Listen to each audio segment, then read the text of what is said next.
Hey, welcome to the Tesla Owners Club Ontario podcast. My name's Josh. And I'm John, and we're on episode 2. And today we have some really cool guests that are going to be joining us. Before we get into that, let's talk a little about what's going on in the Tesla world.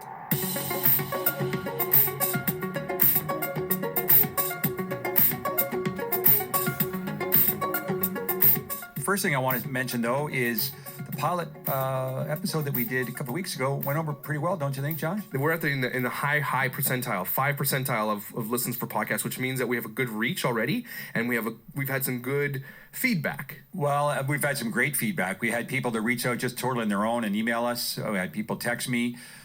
Basically, just make sure you understand you can get it in your car now. All you do is have to type in Tesla Owners Ontario or Tesla Owners Club, I think, and it'll come up in your cars. Yep. It's on Spotify. It's on YouTube now. We just barely started on YouTube, just audio at this point. There will be video down the road and on most other podcast platforms. So quite pleased, and we would recommend, we've already had some input, but if you have any questions, any good ideas that you want us to talk about, we certainly will be glad to address those. Just email me back, either jdixon@teslaownersclub.ca or info@teslaownersclub.ca.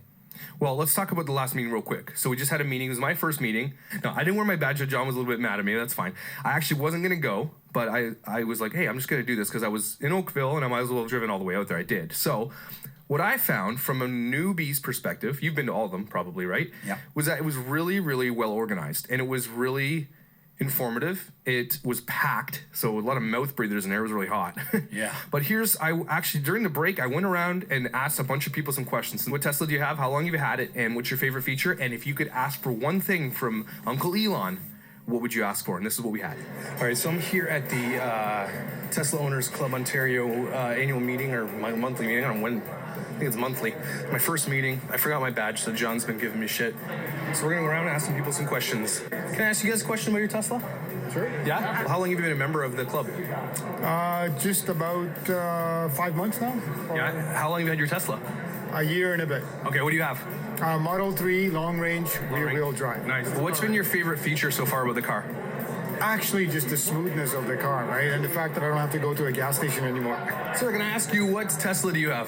Model 3. Like, what so far has stood out to you about the car that you love? Oh yeah, I love the sound system. That's about the second best thing about the car. Yeah, it's amazing because the standard sound system is actually crazy. I've heard lots of sound systems, and this is amazing. It's better than anything at home, actually. So, thank you. How's it going, Tim? Doing well, yes. Tim, can I ask a couple questions? You bet. Awesome. So you had the car for how long? So about a year and a half now. Man, everybody here's had a car for a year and a half. That's amazing. So what has stood out so far? But it's a phenomenal thing, and it's actually ruined me for other cars. Yeah. That's what I'm thinking. Anything that, like, and I don't want to be negative, but is there anything that's like, oh, I wish I had this, or a feature request, or something that you're like, this would make it better? Yeah, I would say in the winter, the freezing of the windows when you open the doors, that is a bit of a nuisance. But other than that, I don't have any other complaints. I have put an order, and I never thought I would, for the Cybertruck.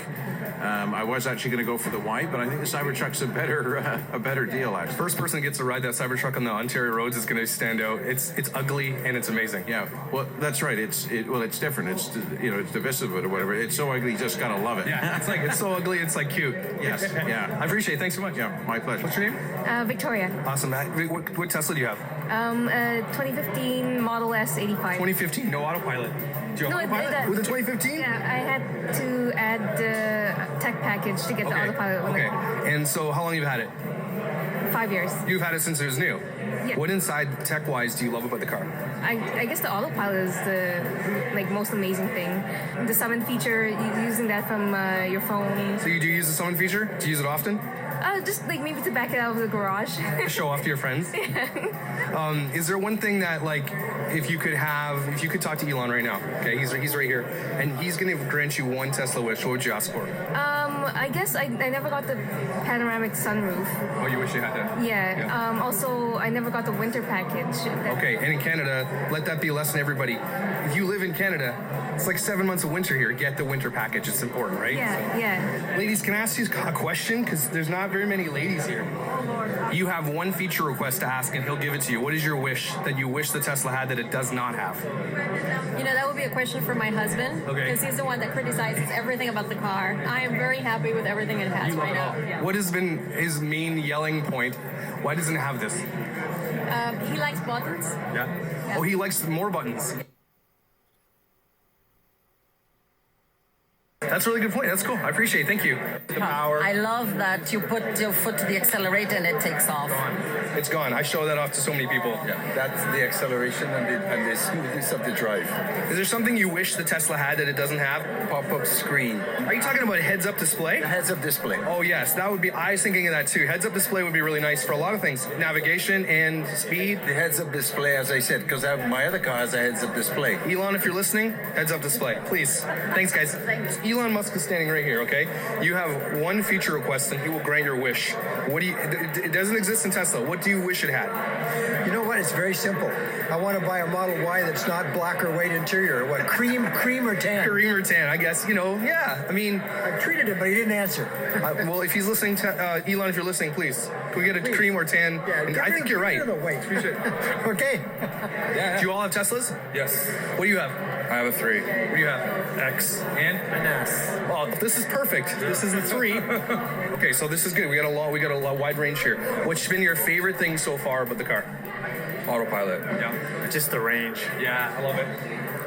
When I put it in Christmas mode and all the kids go crazy watching it. Fart mode is my kid's favorite, to be honest with you. Okay, so Elon is standing here in the circle. He's going to grant you one wish that you wish Tesla that your car had. Doesn't have it. What feature are you asking for?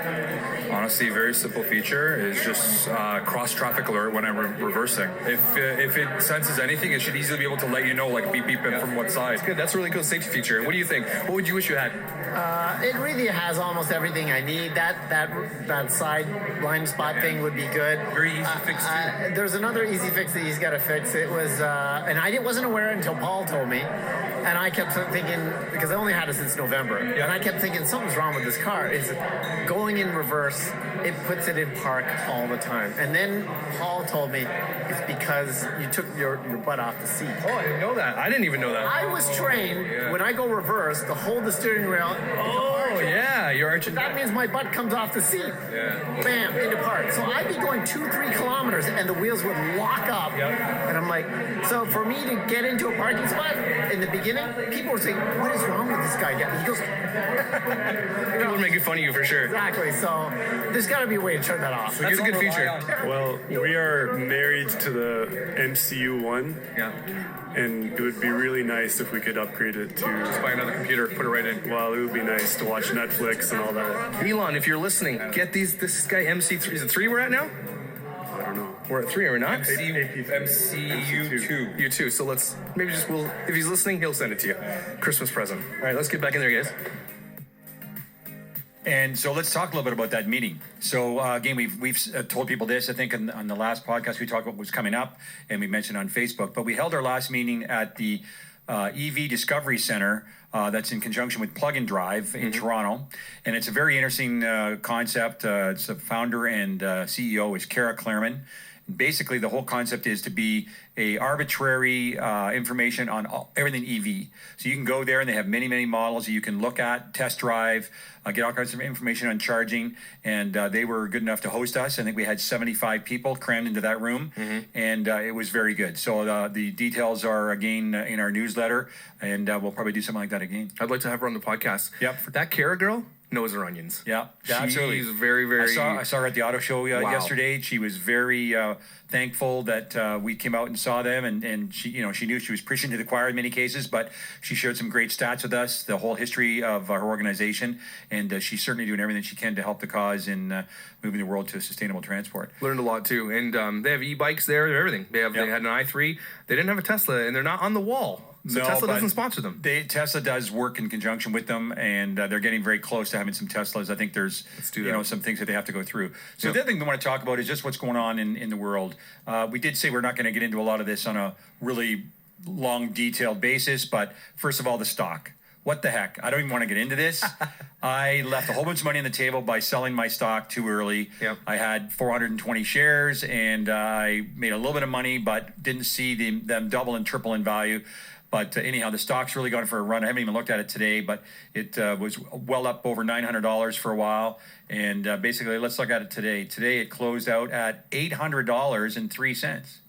So it dropped in down to the low 700s, but it's now about $800. Just US, absolutely so that's unbelievable. like 1,200 Yes. Canadian. Let's just Unbelievable. Let's be real here. So, and I would have to say, we don't want to spend a lot of time on this, but people are seeing this company not just as a car company, it's a technology company.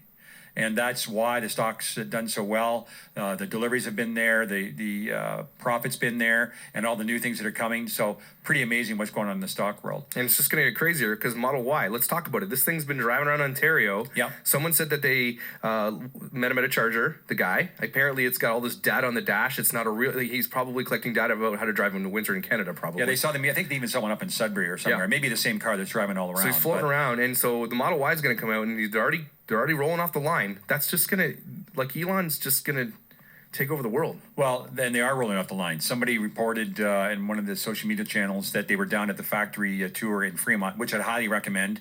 Guess how many times I've been on a factory tour, Josh? How many? 7. 7 factory tours. Unbelievable. Anyhow, they saw the Model Ys physically in production down there, which is really cool. It's unbelievable seeing cold steel coming in at one end and a finished car come out the other end. And basically, someone was saying the other day that the rollout of the Model Y, they're thinking it's going to be very similar to the Model 3. If you remember, we saw a few Model 3s floating around here about 2 months before they were delivered. And the rumor has it we're going to probably see them start being delivered next month. The other big question, just to bring some clarity, is it was not at the Toronto Auto Show. Okay. I went down there last night for an industry event in the evening, and they did have a presence. There was only the S, the X, and the 3 there, but down with the Auto Exotica area, and people say, like, why are they down there? I really don't know. This is just John Dixon speculating. I think it's probably a cost thing. There's very few small spaces up in the main 2 north and south buildings, and would be a much higher cost to have a big display down there. So it's probably a cost factor. And this is the only place they've been. They didn't go into Montreal this year. And a lot of the manufacturers aren't going to the auto show. I don't know if you knew this, Josh, but Volvo and Mercedes were not in the auto show this year. Is it because the auto shows are a dying venue? I think to some extent that they're probably trying to figure out all the amount of money. I read somewhere that some of these big manufacturers spend over $1 million on their auto show display. What's the ROI? Yeah. So now there's different ways they can market, social media, special events, and things like that. And I think the auto show is still a great venue, but some of the manufacturers are changing their mind on that. The other thing I saw was a Tesla transport truck on a flatbed. Yes. Being brought up to, I think, Alaska or something. They want to test it in the super cold temperatures. Well, actually, it was somewhere in Canada, Josh. We should probably have our stats a little bit better organized, but they said it was in Canada testing. And again, there's speculation for cold weather. I don't think that we're going to see the, this is my gut, the Semi this year. No. I think it's a matter of priorities. The priorities are Model Y. Mm-hmm. And, the Semi also takes an awful lot of batteries. It's a massive battery pack, and I don't even know if Gig is totally up and running yet. But Well, it's going to be a swap system anyway, 100%. right? No. You don't think it's going to be a swap system? No, they've already showed that basically they got these supercharger cables that are double the thickness of a regular supercharger. When they go out and do testing, they have some splitter that takes a splitter and goes in to do 2 or 3 superchargers at the same time Smart. to charge it. Smart. But the actual dedicated superchargers that'll be for these trucks are going to be like massive, big, thicker cables to be able to get that amount of So power. we're not going to see battery swapping. Is that a dead idea? That is dead. I mean, it was a big thing a couple of years ago. They actually did a test. They swapped out the battery in less than 2 minutes, faster than somebody could gas their car up. And I think I heard Elon on another podcast talking about how it seemed like a great idea at the time, but the superchargers are becoming much faster now, especially with V3, and they're all over the place. And so I don't think you're going to see that. We're at V3 like 8 to 10 years into this Tesla amazingness, and imagine V4, V5. We're talking. It's not even close to as fast as it's going to be in the next. Who knows what's going to happen down the road? Insane. I mean, there's something that I'm not sure if I mentioned this in the last podcast, but when I took my car, anybody that took their car in the first 6 months or so of Model S for sale, we did not even know that superchargers were going to exist. Oh. Tesla had not even brought up the concept. So we were on a wing and a prayer that you use your home charger and or the odd little level 2 that was around. And the fact that superchargers have come out and are now, in the early days, everybody was saying, why isn't there enough superchargers? And they've popped up in places we didn't even expect them. And I think what's happened is with the Model 3 especially, they had demographic information that showed them that a lot of people lived in homes, townhouses and condos that didn't have charging. And they'd have to put them in urban areas and shopping malls and things like that. Because the original concept, and it's still the case today to some extent, was to be on the highways like the Trans-Canada, but enough distance apart that you can make it on a long journey and just go to superchargers. But now you're seeing them in suburbs and urban centers because I think of the number of people that don't have home charging. Yeah, I think I would like to pay homage to those who paved the way for us again. I did that last time. Guys like you and people who didn't, you're charging at home, you didn't know. Because of what you guys have done, we all get to reap the benefits. And so thanks. Thank you. And talking about that, one of the things we're going to do, I've talked to an owner of a Roadster. We haven't got the timing down, but somebody that used to have a Roadster, and we really think it'd be interesting for you all to understand what happened back in the day. Can you imagine in 2007, 2008, that time frame, what would cause somebody to go and buy a Roadster? That a very fledgling company. The stock was $17 a share when it was initial offering. The car was a $100,000 car back then, and what transpired in going through their head to want them to get a Roadster, and then all the trials and tribulations of servicing it, and this one chap actually drove his Roadster from Ontario all the way to Atlantic Canada and charging it. So we'll have hopefully some interesting stories for you down the road. Cool. Let's pop over to I want to take a tour. Can we go in like March or something? A tour of what? California. Let's go. You've never been? Should I just go by myself? Should it be a sole mission? I'm going to be in New Zealand. Just so you know, you have to, as far as I know, they're pretty strict about this. You must be a current owner. You have to contact, it's something like Tesla Tours or Factory Tours at Tesla.com, something like that. And normally they book a couple weeks out. And it's about an hour. And you won't be able to record in there? No, you can record nothing. Think they'll let me audio record? Nothing. And I can tell you that it's so instinctive. Even there's a little area just as the tour starts where they have some concept cars sort of on display. Yep. And let me take a quick picture of that original Model S Beta. Oh, as soon as the guy sees you pull your phone out of your pocket, it's like, you're centered out. So, okay. No. But I would definitely say it's worth it if either for a specific journey or if you're down that way, absolutely. And down the road, I'd love to go to the Gigafactory and the factory in Buffalo where they make the solar. Where's the Gigafactory? Nevada. One thing I forgot to mention in our last podcast is in December, we did our second annual toy drive, which was awesome. So one of the things we've always talked about is trying to give back to the community and not just be like a hobby car club. And we were able to do this toy drive, and we decided to pick the Toronto firefighters for various reasons. They seem to have the most dedication to the project. There's lots of others out there that are great, Toy Mountain and whatnot, but they were very hands-on. We met the volunteers, we met the guy that's in charge of it all, and we just thought it was a really good way to give back to the community.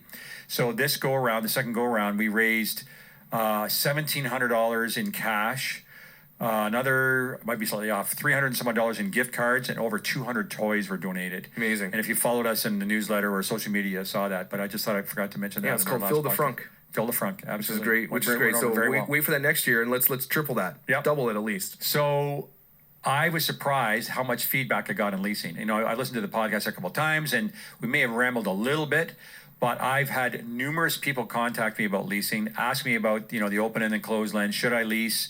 Open end and closed end, sorry. Should I lease? And all the pros and cons. So it went over very well, but I didn't expect to get as much reaction as I did. So again, any questions about it, feel free to contact me.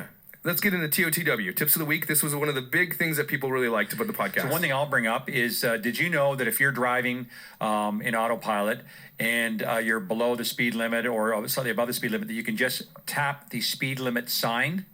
It says 60 or 80 kilometers an hour, and it'll lock in on the speed limit. Did not know that. Yeah, so there's a little tip. So mine's not a tip, it's an Easter egg. And if you don't know what an Easter egg is, it's like a hidden gem inside of an app or a movie or a video game.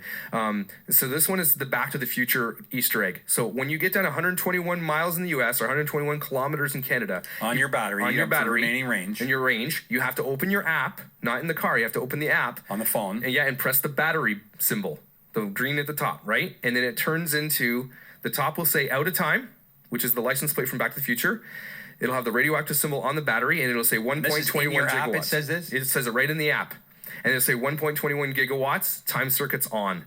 And so you can turn that off if you want. And then it shows a Model X regardless of what car you have with the Lambo doors up. But it doesn't change anything in the car. This is all on your phone. This is one thing I didn't know, believe it or not. Yeah, and I didn't know your license plate or the speed limit sign. Yeah. So this is a really cool thing about this type of stuff is that Elon and his team do these really cool things that, they don't add too much value, but they're really cool. Nobody else does this. Well, fart mode, the Christmas Mars. show, the Mars screen. Yeah, it's absolutely unbelievable. And if you're new to Tesla, I know we've had some people that aren't in the Tesla world listen to these podcasts. Just Google it. It's unbelievable. So that's tip of the week. So let's get into who do we have here? Yeah, so we've talked about for quite some time about trying to get our sponsors more involved with the club. So we were going to try to get them out to meetings periodically and come to our social functions. But we figured podcast, what better thing to do than get some of our sponsors to talk about what they do, especially things that a lot of Tesla owners are considering doing. So who we've got with us today is two of our what we call ludicrous sponsors. There's two levels of sponsorship in the club. There's ludicrous and insane. Ludicrous was obviously being a bit higher, so we featured them a bit more on our. I would think the insane is higher. No, because insane. Newbie. It's insane first, and then ludicrous. Oh, I'm sorry. And then plaid. We don't have plaid yet. That's coming. That's coming. It's gonna be okay. But anyhow, two of our sponsors that specialize in paint protection film, PPF, window tint, ceramic coating. So we're going to be talking to Lorenzo from Inception Auto Detailing and Brooks DeGear from Top Gear Wraps. So let's get to that interview right now. Okay, let's go.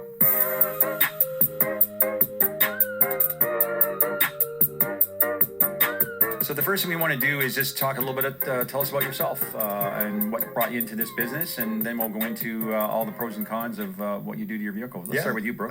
What brought me into the business, I'd say, is just being a car guy. Always, as a kid, was always into cars. The opportunity presented itself at a dealer. I'd worked at a dealer, got to know the guys doing 3M way back in the day, and it started from there. That was 2001, and been doing PPF ever since. And how long have you had your own shop? Had my own shop. We're just in our 6th year now, but was working at a management level with another shop for 12 years, running the shop, productions, all that kind of stuff. So, but our shop, brick and mortar, has been about 6 years. Okay, cool. Yeah. Lorenzo. Well, I started the business in 2011 because I was in university at that time. So during my first year, it was hard finding work at the time during the recession. So like as Brooks said, I'm a car guy myself too. So I started first with automotive detailing, and I was very good at cleaning cars, making it look like new. And then eventually other people started asking me to actually work on the car, and that's where it stemmed from them. From there, pretty much in the story, been featured a lot in the media, Entrepreneur Magazine, Top Gear as well too, Forbes Magazine as well too. So it's been quite a journey. So yeah. And how long have you had the shop there down in Oakville? December 2015 was when we moved in. Cool. Yeah. Where's your shops, Brooks? Where's yours? We're in Vaughan, so major intersections west on Highway 7, 207 Edgeley. So pretty much right in the heart of Vaughan. Where's yours? We're actually in Oakville, just by Whitecroft and Dorval, 700 meters from Tesla of Oakville. So it's not like drug dealers. You don't have one car and you're fighting for space, which is good. We don't want to have. So they are somewhat competitors, but not really close. I'm sure if they were around the corner, they would be a little bit more reluctant today. But so what we're hoping to do here is. I'll give you an example of my journey with PPF. I've had lots of different cars in my life. I've had Porsche. Pause it for a second. What the hell is PPF? Okay, well, there you go. Okay, so good question is people will ask, what is PPF? It stands for paint protection film. And my journey, I've had lots of different interesting cars in my history of I'm a car nut too. I've had Porsches and Audis and BMWs and Mazda Miatas and Minis and all kinds of fun stuff, but never did PPF for whatever reason. And my first Model S in 2012 happened to have just a partial hood and the front bumper. And it was horrible because the line only went across the hood. It was a little bit dusty. You could see that. But the concept, it was kind of cool. I got into that. So when I got my next P85D, I had the whole front end done. So the hood and the bumpers. And why did I do it? In my mind, it's a Tesla. It costs a lot more money. You really want to look after the car. It's something special. And I think that's probably what most people are thinking.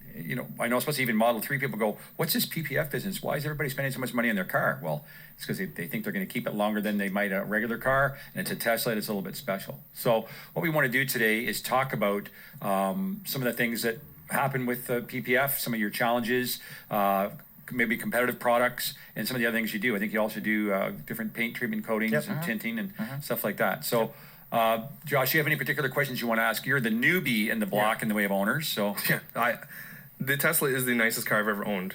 Let's go there first. My first car was a Dodge Colt. 91. Wow. I have never had a nice car. So and this is good because I'm new to nice cars. Right? Yeah, and so now I'm looking at PPF, I'm thinking wraps, I'm thinking, how can I make this thing, because again, Tesla is going to last a lot longer. And I think that's why people do this, right? One of the major questions I had though is, guys like you who do this, do you have to go to school for this? Do you usually learn? Definitely not. There is a level of commitment for sure, and we've seen it with new installers that come through. Sure, you've seen it too.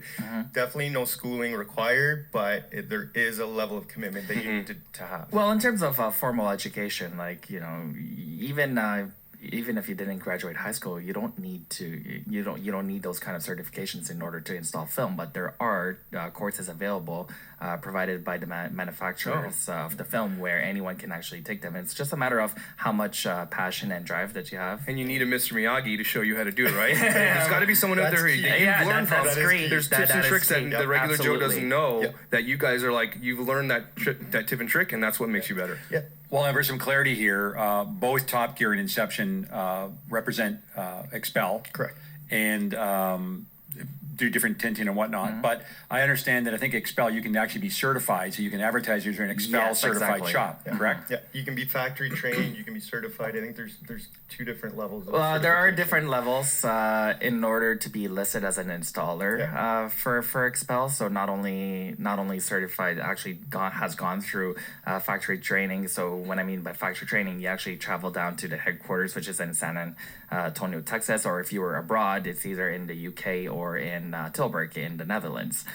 And Expel is? Expel is... I assume I know nothing, and I don't. So this is good. Well, Expel is actually, they've been around for, or just before the 2000s, so it's actually primarily a manufacturer of films of different types, mostly automotive, but there's also residentials as well, too. Oh, cool. But why do you guys represent Expel as opposed to 3M and some of these other companies? We did represent 3M. I was 3M loyal for a very long time, since the beginning 2001. And at that point, Expel was kind of a little behind the game in development and their self-healing and their clear coat, all that kind of stuff. 3M lately, they've always had good products.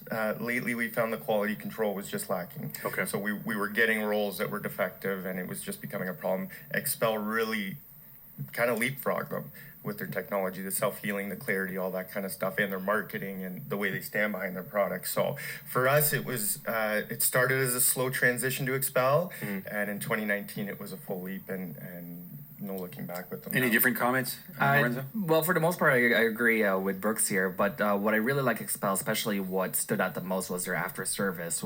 So after, let's say, an owner actually gets the product installed in the car, and let's say if there was an issue, doing the warranty claim process, which we've done in the past, and then there are some pending as well too. Expel's very good in that, where they actually stand by as long as the proper documentation is done, and the warranty is actually we can actually process the warranty. Well, what sort of things would go wrong for have to be a warranty claim? So anything on the warranty terms of Expel, so whether if it's peeling or discoloration, or let's say the film, or if there's an adhesive problem, those are things that can be replaced under warranty, but the full warranty terms can be found on their website. Okay.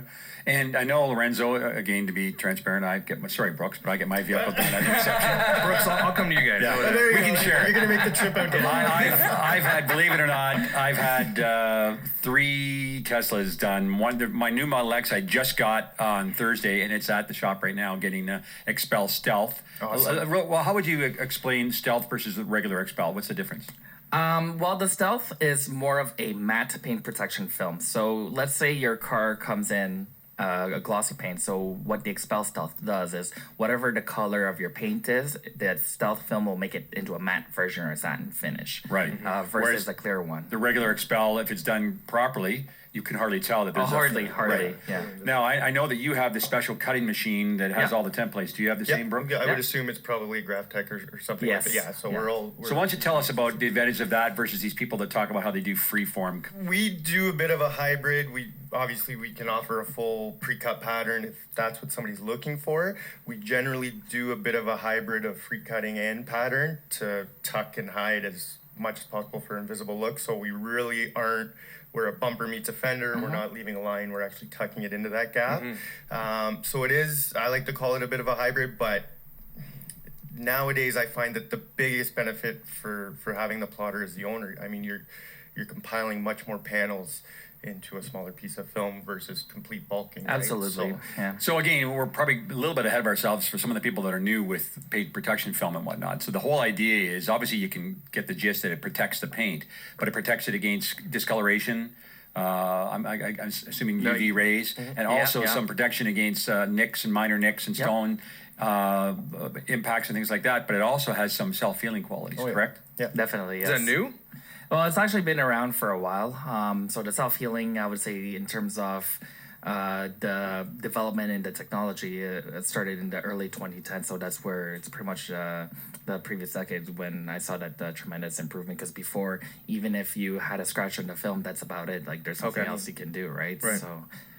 So to explain self-healing, like I know what it means. It means that if a rock hits it to a degree, it will flatten. Incorrect. So rock impacts, and this is, I'm sure you clarify as well, is kind of the common misconception. A physical impact or something that mars the film heavily will not heal. It's light to medium scratches. It holds up to some pretty good stuff. Like a little light door ding sort of thing, or well, it just depends on the impact, right? Yeah. So if you have some scratches on the film, for sure, like you just need a heat source or like a heat gun, a hair dryer, or just place it under the sun, and over time, and that scratch is going to disappear. But then again, it just depends on how deep that scratch is, because the film can only take so much. Well, I think the main thing to remember, we've all, we call our Teslas our babies, right? So if you get a bit of a scratch on the hood or a scratch on the door and you want it repaired, either you do a horrible touch-up job with touch-up paint yourself, or you got to send it somewhere and get the panel redone, whereas all you'd have to do in this case is get the PPF piece taken off and put back on. Exactly, right? And then actually,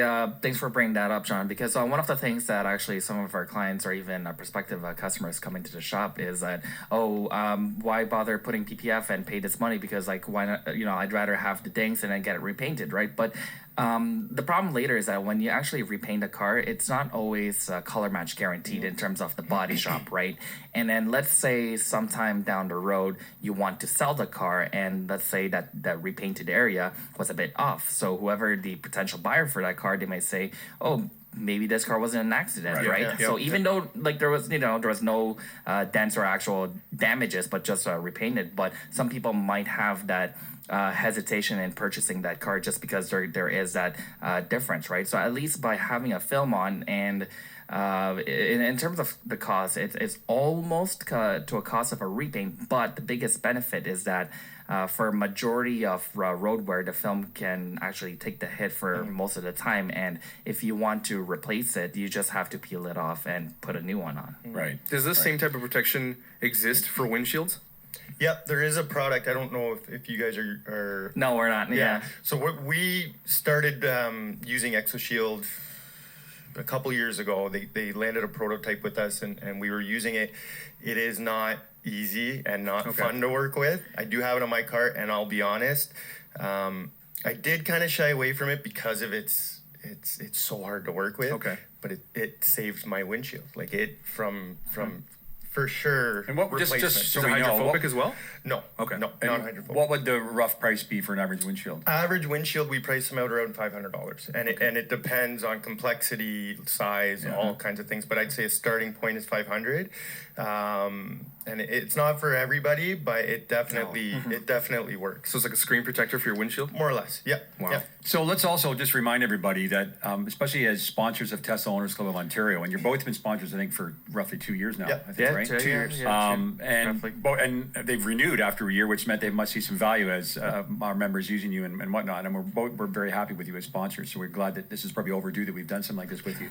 But basically, what it boils down to is they are going to treat Tesla owners and Owners Club members maybe a little bit different than just somebody walking in off the street. So I would say if you're a member, go to our website and go look in the member zone, and you'll learn more about it. And if you're calling for a quote, just make sure that you make sure they know where the interest came from. So tell us a little bit about what you do normally. Like, for example, my car when it went into the shop, it already was supposedly detailed by Tesla.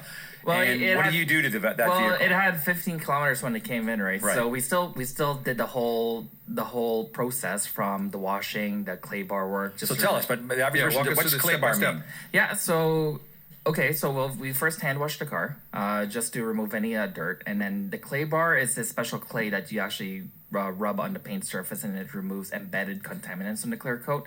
So these are like fine dirt that you don't see with the naked eye, but when you actually put the clay over it, And they become more and more common when it's on a transport or on a train or things like Yeah, that. 100%. Cool. And then once that process is done, even though the car is new, we still do a bit of a light polish just to make sure that any minor swirl marks or any minor imperfections are removed. And you use a certain polish for that? Yes, we do. And then because we want to make sure that the paint surface is very smooth and very clean to begin with, right? And that's how you get a very good install, right? So usually prep work time for newer-ish vehicles, maybe about an hour and a half, 2 hours, give or take. But like in order for a good installation on your wrap, whether if you're getting vinyl or BPF, it's really on the prep work is what matters, right? So and that's longevity in the end too. Yeah, and then Prep is another everything. thing is that obviously if you get the service done sooner, the better, because sometimes, let's say, like I've seen cars where that comes into a shop and it's about 12,000 on the odometer already, right? So there are some wear and tear. A lot of work to do. Yeah, there are some wear and tear, and because the car is dirty, as much as you try to clean everything, like even in the nook and crannies, sometimes there could be that little speck of dust that'll go in the paint. So when you layer over the film, you'll have a little speck of dust here and there, right? So when it comes to cars that has more mileage on it, it's harder to have a very, very clean install, right? Darn so it. yeah, even for the most even for a lot of the reputable shops, like you may have that little dust here or there, but that's because as much as you try to clean everything, it still comes in. It still comes in, right? And at the end of the day, you're putting an aftermarket product on the car. I got 15,000 kilometers on my car already, so wow, You got to get it done. I gotta get it done. The sooner the better, Brooks, would you right? add anything different to that? No, I mean, that was pretty much everything. I mean, it's making sure the paint is 100% clean. I mean, you can't have any contaminants, and it has to be ideally as new as possible. Yeah, as new as possible. Because Wow, when if it's used and been driven, it's just a lot harder, right? Even as There much could as be you think. touch-ups required. Yeah. Is it more expensive if you have damage? Well, If it's old and it does need Yeah. a fair bit of polishing, yeah, there's going to be an added cost. Yeah.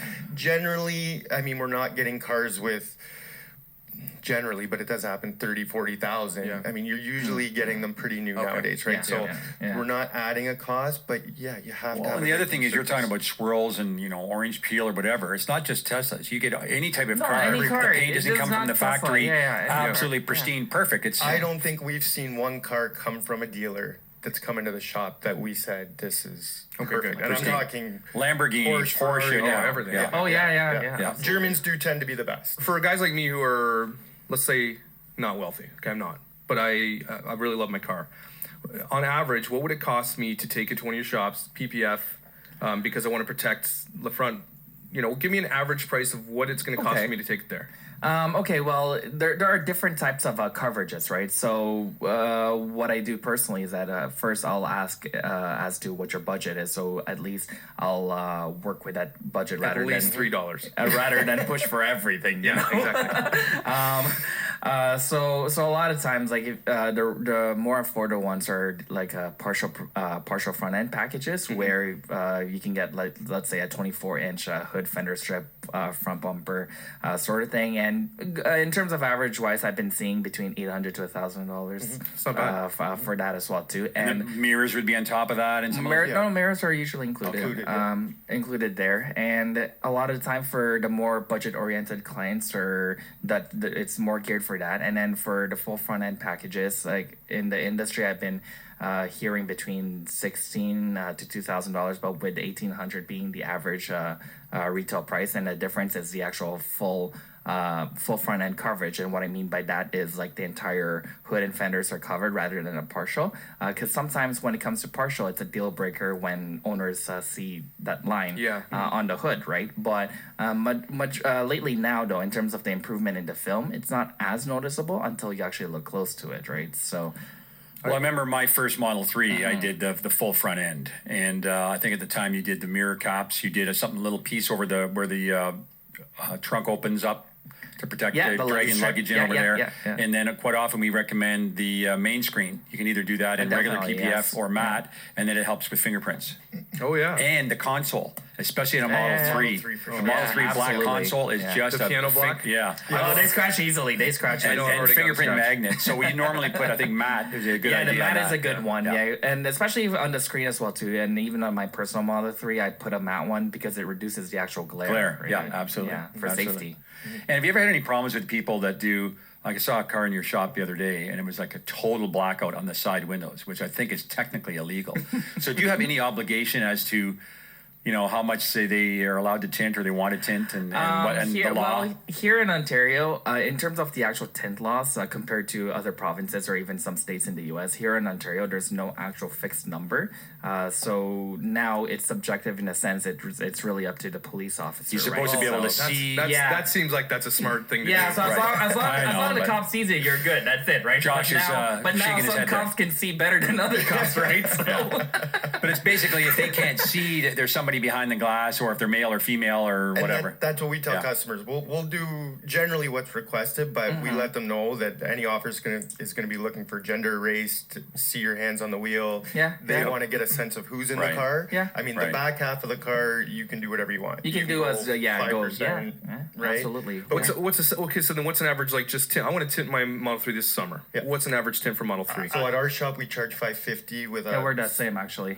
So solid piece back. And this was not organized ahead of time. No, it wasn't. So there's no. They're not including. We line up. We're actually the same. Yeah, we're actually the same. Yeah. So. Awesome. Right. Well, let's talk about prices for a second. Let's stay here for a second because I'm the type of guy that has learned the hard way that you get what you pay for, and I will be cheap, and I have been in my past. I've changed since then. So, what is you get what you pay for in this industry, right? You guys are giving me an average cost, and that's average as a good cost. But what should people stay away from? I think the biggest misconception and the biggest problem that we have when we're quoting and comparing everything, people say, well, I can get it for $1,400 down the street. You're not comparing apples to apples. Absolutely. You're comparing apples and bananas. You're getting that literal pre-cut, no tuck. That could be the case. There's a big difference in somebody, I think, with our experience and at our price point and what we're offering versus $1,200. So it's workmanship. For sure, right? Workmanship. Yeah, workmanship, your skill set as well too, but also your service. Also, we have our own indirect costs as well because in certain cities, some cities are a bit more expensive to operate than other cities as well. Right, So especially in Toronto. Yeah, right? so there could be that difference as well too. So every shop is different. Well, and I think a lot of it is we really haven't heard any bad things from either one of your shops. But I've heard, you look on Facebook, Josh, you've probably seen some of these. There's shops that we know that are quite often cheaper, and then we hear nothing but problems. People can't get a hold of them, and they don't get back to them when there's a problem. And it's all about customer service before, during, and after the installation. And I think a lot of the reputable shops with good reviews that have been around a long time, there's a reason for that. And if there is an issue or a warranty, you're dealing with it. Right. You're not avoiding emails or phone calls. You're dealing with it. Yeah, absolutely. And then nobody's perfect. We've made our own mistakes as well too, where we've had some issues with our own, but we rectify them. Right. It's just a matter of how you resolve things if there's a concern. Right. Yeah. So, and you're almost prioritizing that customer before new ones to resolve it. Right. Okay. So then we talked about price. So we've only talked about partial. So how about a Model 3 full expel? On the whole vehicle. I'll let you answer first, and we'll see if we're close. Is this full PPF? Full PPF, not just what you're getting. Yes, and mine's a Model X. But again, so we only talked about the partial or the full frontal. So what about entire vehicle? Usually for reputable shops, it's about $6,000 is the going rate for those cars. And is the Stealth more than the regular PPF? A little Clear? bit. Yeah, a little bit. Yeah, a little because bit more. The material cost is a bit more? A little bit more of a challenge to install, maybe? Okay. Yeah, and we're right around the same mark, a little bit less. We're around the 55 for Model 3, so we're a little bit less. There's a lot of confusion over paint treatment versus PPF. Yes, absolutely. There's some people, like I had my signature was already had the front hood partially done, but I had it fully detailed, and I think back in the day, what was that original? Not before ceramic. There's a couple of others. C-quartz and it was C-quartz, I think. Yeah. And so they do the full detail, the clay bar, everything else, and then they put that on, and it definitely makes it pop, Josh. So you just it looks like it's been polished and waxed almost all the time. Very easy to clean. But some people think that's good enough, but really that's just cosmetic, correct? And to a certain extent, yeah. Actually, Brooks, I think you wanted to answer first on this For one. me, So. I think the biggest thing with ceramic coatings, we had a lot of customers calling in asking, is it scratch resistant? I generally tell them no, and I generally do a little bit of back research with them and find out, if it's a kind of customer that gets their car detailed, it's really not a good use of money from what I find. If they're paying somebody to get the car detailed, from my experience, if you're paying to have a ceramic coating done, you're somebody that looks after your car yourself. You want to make it a little bit easier for yourself. Generally, that's my experience with it. But we do get a lot of people calling saying that it does resist scratches, and I generally tell them no. They say that online too, and they're straight up liars. Yeah. Do you guys offer these services? Yeah, we do. Oh, you do? Yeah, we do. Yeah. I understand because I know we're doing it on mine that you can do that on top of the PPF. Yes, you can. And again, the same advantage. It just makes it easier to clean and Hydrophobic. Yep. Yeah, absolutely. Do your shops have chargers, by the way? Ours do. We do not yet. We're actually no. well, actually, we've been a destination charging partner with Tesla since January of 2016. Now, how I got this partnership was actually through a drunken Christmas Eve. So, that's another story I could tell you another time. But if a Tesla comes to you guys, do you have a 220 volt that we can plug? We So do you plug do it have in, that. so it's just not as quick, but we do. Any Tesla comes in, I'm sure like most shops now, the charge is maintained or topped up. And it's fair to say you both worked on hundreds of Teslas. Yeah. Sometimes a year more than others. I know when the big Model 3 push or the rebate was going away, and the Y is going to make you guys rich. Yeah. But the blackout's gone. No more blackouts on the Ys. What do you mean? From what I understand, is they're offering exactly. No more. You're talking about on the Chrome Delete, which I'm doing because it's coming factory Chrome Delete on the Y. Everyone wants Chrome. Makes our jobs easier. I don't like doing them, but they're good. Is Chrome Delete not the easiest thing to do though? No. Think about all those little. It's a tiny strip. Actually, it depends on. Well, in terms of the ease. Well, actually, it's easier. I wouldn't say it's easy, but it's easier if you actually remove the chrome trim. So that's what we actually do. That and the mirror taking. We don't take it fully apart, but removing the cap and taking the. We actually take it fully apart. Here's why I'm confused. Here's why I'm saying what I said, because I go on these YouTube channels of these guys selling them in a package. This Chrome Deletes from. I forget the name of the websites. What's the danger? I mean, they're selling 3M blackout, and he makes it look so easy. We've seen. I'm sure you have as well. Garbage, we've seen a lot of guys come in that have bought stuff off eBay. They bought it off the internet, and I think I've seen one kit in my time that actually fit really well. Okay. That's all fine, but then you have the install. You have somebody that's never done anything. Patience. Absolutely. And if you muck it up, you're out. You have to buy another one. So you might as well buy something that we offer a 1-year warranty on vinyl work. That if something happens, you can bring it back. If you ding it, you can bring it back. It's a pretty quick repair, and you know it's done professionally. Things were taken apart professionally. And warranty. Yeah, there are stuff you can buy off eBay that are okay, but I'd say 90%. Get what you pay for. So when you guys Chrome Delete, you actually take the chrome off. Do you powder coat it? No, it's just a vinyl wrap. You just take it off, vinyl wrap the thing, put it back on. Yeah. So let's segue into wraps. Now, it's something that's probably more lucrative for you guys, or is it? Or is PPF more lucrative? No, PPF's definitely more lucrative. 100%. So, what's the difference between a wrap and a PPF then?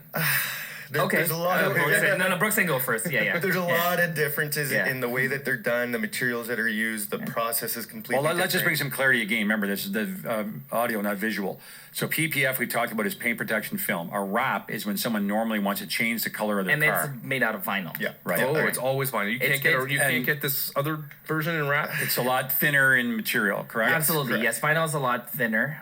The way it's installed is a lot different as well. It's more. Vinyl is dry. It's just different. Yeah. It's just different. I wouldn't say it's easier or harder, depending on your background, but it is a completely different. So it's an adhesive. It's actually got an adhesive on it, whereas the film you put on and it's used with water, and then you. Yeah, you have to use a slip solution. Okay. Still self-adhesive, but slip solution. Our wraps, and let's say I want to get. And this is my dream for my Model 3. Okay, I want to get it satin black, like Knight Rider. Yeah. With the little. What color is your car now? I forgot. White. Because the cheapest one. You know, if you look outside, I have a matte white outside. Okay, I'm gonna go take a look. Here's my dream, because my car is called Kit. Mine's Kit, right? I love Knight Rider growing up. I want to do the little thing in the front, and eventually, apparently, Tesla's gonna be talking soon. That's what I've heard. Yeah, that is true. And it's based on Kit. So what I want to do in my dream is to have like a Batman black, right? So you're gonna you're matting it out, and my rims are sweet. Everything's matted. If I put that on the white car, right, and in 5 years I'm done with it, when I pull that off, does it damage the paint underneath? Well, actually, so what I found out as well too, you can actually double stack PPF, but you can also double stack vinyl. So what you can do is, like, let's say you do a color change. So let's say you want a satin black, then you can put a PPF over that, right? But it does cost more, right? Of course it does. It's triple the cost, right? You can even double stack the vinyl itself. Yeah. So I had a just for more personal protection. car. Yeah, it was just I have a white car. We did it in a darker color, and I noticed the chipping happening, obviously with a thinner vinyl. We put another layer on top. And it smooths those chips out. The only thing is that there's no chips? self-healing though. No, correct. There's no such thing as a wrap that self-healing. has self-healing. For vinyl. Yeah, for Oh, vinyl. for Color vinyl change wrap. Think Yeah, about Well, that. this is why I'm color interested in change. this, and I think Yeah, a lot of people are, because Teslas come in great colors, but they don't come No, in they like, don't. You're right. Five colors. I'll be the first one to say. So I see- I mean, back in the day, we had a green and we had a brown and we had a silver. They even got rid of silver. Five colors. I'm not down. But here's what Anyhow. I'm thinking. You got a lot of people in the Facebook groups are posting, "Hey, here's my pink," and it's ugly. But you're like, it's Well, they your work for Mary personality. Kay. It's your own. different. Yeah. To each of their I'm own. just saying, Yeah, to each of and their you're own. right. And Yeah. so I'm going to segue that into so I want to get a wrap. And so wrap and PPF, is wrapping way more expensive, and does it protect your paint too? PPF is more expensive. Yes. Than a wrap. Way more. Because way of the more. material, its thickness. Yeah, the material, the thickness. So why yeah. not just wrap your car, and then 5 years wrap it again? If it's in your budget. Yeah. But PPF Okay, will well, give last us an longer. idea. What's a color change wrap? Because Yeah, by the way, 'cause Brooks does Lorenzo this. Yeah, doesn't yeah. do No, we don't color do change that. wraps, but No. Brooks does. On a say a Model 3 or even most Teslas are actually very similar because of their shape and their size, roughly, maybe except for the Model X. You're usually in the 4,500, 4,000, depending on what you're So doing. you're talking about roughly $1,500 cheaper for a color change wrap than the full and it PPF. all I'm varies surprised. on what finish you want. Most Yeah. satin glosses, mattes are all going to be in the same price range. Mm-hmm. If you want a color flip or Those are the ones that are like change colors and like the pearl and all translucent. that. For us, we Yeah. put a 1-year warranty on all our vinyl. What brand do you sell, Brooks? We offer 3M, Avery primarily. We do dabble if there's a specific color, we'll bring it in. But Avery and 3M are the ones that we stock, and it comes back to treatment. If you don't look after a wrap, if you're taking it through a car wash. You can't take a wrap through a car wash. You can. I tell customers we live in Canada. I mean, washing your car in the winter is almost impossible. So. I don't recommend it, and I always tell a customer it's not recommended to take it through a car wash. But you can still do ceramic and whatnot on top of a wrap? Yeah, you can. You can really. Yeah, that's way. Can you get tinted PPF? Can you get? Yeah, you can. Yeah. Like, For so if I want to go headlights white to and- gray, you can't go white to black. For a full Impossible. car, no, but Expel does offer a gloss black PPF. So that's an option, Okay. but it isn't cheap. It's not always available. Yeah. What did you do on your headlights?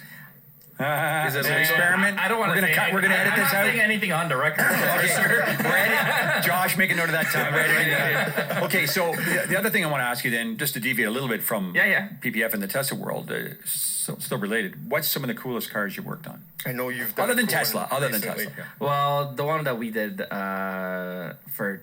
2019, it was May 2019. It was a McLaren Senna. So there was only 10 of those in Canada. And So what's we the worked on- MSRP in that baby? Well, what does that cost? it started at in US. I think it was 900 or 1.2 million US. Why? And then one thing. There's only 500 of those cars in the world, and the last car, number 500, was auctioned in the UK for £2 million, which is about. It's a depreciating asset. At that And- point, and is it Expel- I don't think that one's a depreciating asset. Expel actually makes the kit to They do actually all did. the cutting and everything? They actually did, and it had about 120 something Pieces? on And it. how many would a Model 3 have?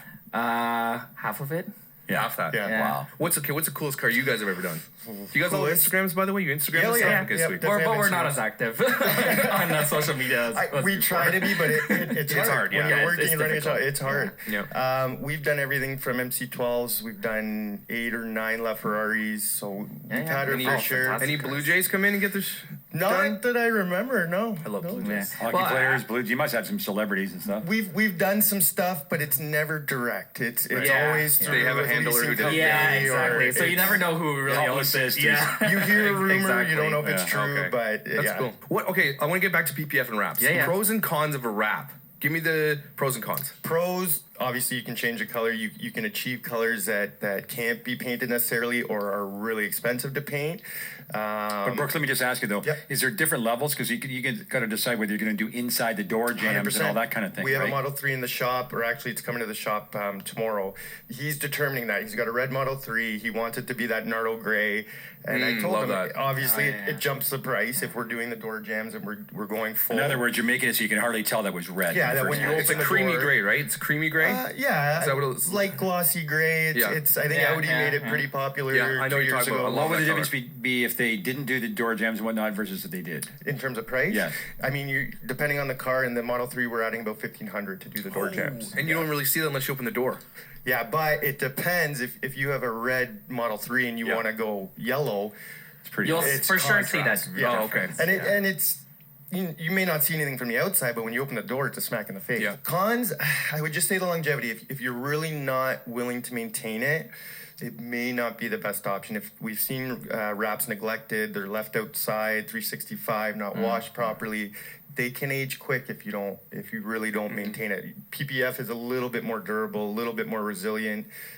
Still needs to be maintained though. Oh, 100%. Absolutely. Yeah. 100%. Like we said before, if you had a black Tesla and you wanted that black look, you could do stealth, so you kind of get the best of both worlds. So I would say the maintenance is possibly the biggest con. The one thing when it comes to cons is that obviously if it's not worth getting the PPF if you're not going to keep your car for a while. So yeah. I've had clients where they said that I had my Model 3 I had one for about 4 months. And the other one that I did, I'm embarrassed to say this, that I did the Expel I had for 1 year.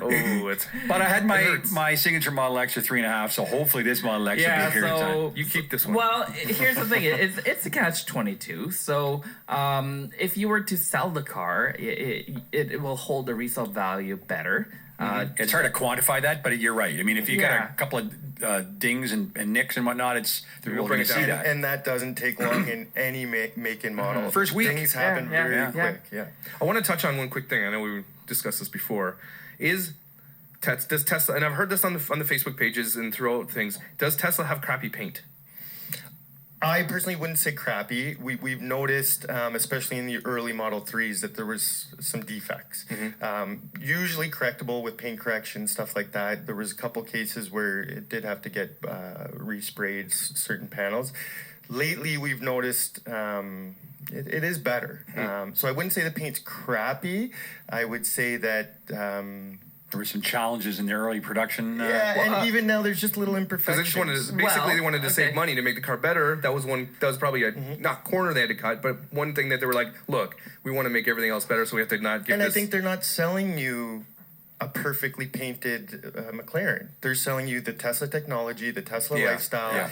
Absolutely. And they're selling to Californians. They don't care about it. Well, the other thing is that obviously with Tesla paint, it's not the worst, it's not the best, right? But they could do some improvement for sure. Here's a question: you guys you work in this industry, and a bunch of guys work for you. If you let's say I took a job with you guys and I'm good at it, can I just wrap my car whenever I want? As an employee, do you wrap your car? Oh yeah, you just change it all the time. Colors. So my daily, no, it's PPF. Yeah. But my weekend summer track car, it's wrapped. We change the color. We do funky stuff on it. Yeah, we do stuff all the time. What do you guys drive? I drive a Porsche Macan GTS, and I have Subaru nice STR. car. Jeez, yeah. You have I have a Model 3. You have a Model 3? Yeah, performance. That's the white. You got the white whiteout on it, or whatever it's called. Well, it's the Expel I'm gonna go look. Stormtroopers. What do you guys think? We miss anything?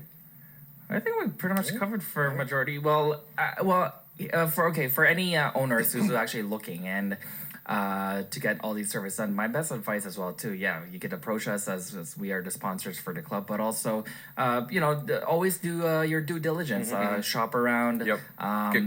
Get quotes. Multiple quotes. Yep. Ask questions to the installers because sometimes. I've seen in the industry, and I know Brooks can attest to this, is that there's a lot of installers out there where as much as, they say everything that you want to hear, but it's not always, but in terms of the end result, it's not what you expect. Well, it should be how long have they been in business? Do they work a lot on Teslas? These kind of things. What we tell customers too, certification is an added bonus to a shop, but it is by far not everything. If somebody is certified, especially by some manufacturers, I mean, they've done a hood and fender kit to gain that certification. Yeah, so that doesn't necessarily mean you have a ton of experience. Do the research, find out how long they've been installing. Read the reviews. Yeah, read the reviews. But guys, is there a difference between certified as an installer, an individual installer, versus as a shop? So in other words, if someone was to left your employment, but he was certified and then went somewhere else, but that shop is not certified, does that make sense? Well, I know with Expel is that, so even if you send employees to San Antonio, they can't take that certification if they work elsewhere because the installer number is associated with your shop. Is it fair to ask your person who's installing PPF or wraps to ask? I mean, maybe this is it. Ask if the person who's installing your PPF is certified in that for sure. Absolutely. That's a good question to ask. Yeah, absolutely. And then for us, we actually hang up our certificates in our office so you can actually see. At the end of the day, do your due diligence. Make sure you ask a lot of questions because at the end of the day, if you're gonna spend a couple $1,000s investing into your car for protection, you want to make sure that you're getting the actual product, right? And then the other thing is also visit every of the shop. If you Visit can, the facility. You want to see that it looks clean and look how no people, dead bodies anywhere. That'll look tell how- you the most. Yeah, look how people work. The environment, like, is it clean? Are they organized? How Do they they greet have you. how they greet you? Everything. Do they have a system in place, right? So what I'm hearing too, though, is you're saying that you go to San Antonio, you get certified, your installer gets certified, so the shop isn't certified with your number, is certified, sorry. But if someone was to leave your employment and went to more of a not as reputable shop, they could still say, oh, my installer is certified, yet there The could shop's be not. practices in the shop that isn't No, necessarily, they can't. They the can't standards transfer aren't it. very, They cannot? They can't transfer the Okay. certification because to know. it's associated with your installer ID, right? Is there a So- place online we can find? And I don't want to call out shady things, but is there a place where we should be like looking like, don't go here? Better Business Bureau. Yeah, Better Business Bureau is a good well, start. here's the thing. Okay, so when it comes to online reviews, especially at this age in time, I've seen A lot of fake ones. I've seen, I was gonna get there too. There are a lot of fake ones as well. So.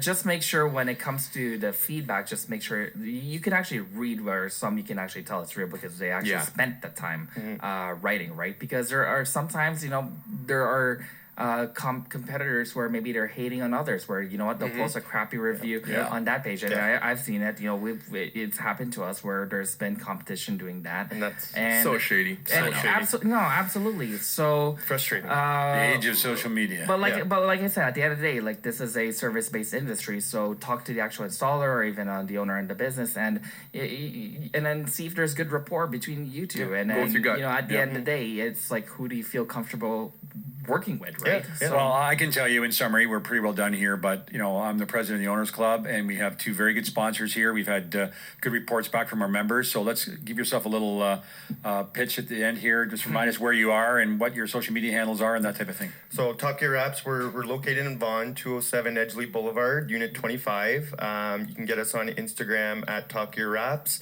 Gear is Geer. And his name is Brooks DeGear. So perfect. Play on words and avoiding a lawsuit from the show, right? So, very catchy. same on Facebook, website, same, topgearwraps.ca. All the info's there. Email, everything is on there. You can contact us all that way. Perfect. Beauty. Yeah, well, for us with Inception Auto Detailing, we're based in Oakville at 345 Wycroft Road, unit number 2. Inception Auto Detailing is our Instagram handle. Same thing with Facebook as well, but you can also type inceptionautodetailing.com. Or if you happen to be driving and you need a charge, just check in your charging directory, because we are one of the destination charging partners with Tesla. And they're literally 2 minutes from the Tesla shop. 700 meters, as you said, less than From a the auto kilometer. shop? So I work on Spears. You're close to me. Yeah. Oh, Yeah. We'll drop by Right on. sometime. Maybe I will. Okay, well, listen, thanks very much. And I would say, this podcast is going to be out on all the different platforms, but we especially email it to our members, and it'll be available through Facebook. So if you have any particular questions that you want to direct to us, to have us then to direct to Lorenzo or Brooks, please do that. Go for it. We'd be happy to answer. Thanks very much, guys. Thank you. Appreciate it. Thanks for having us.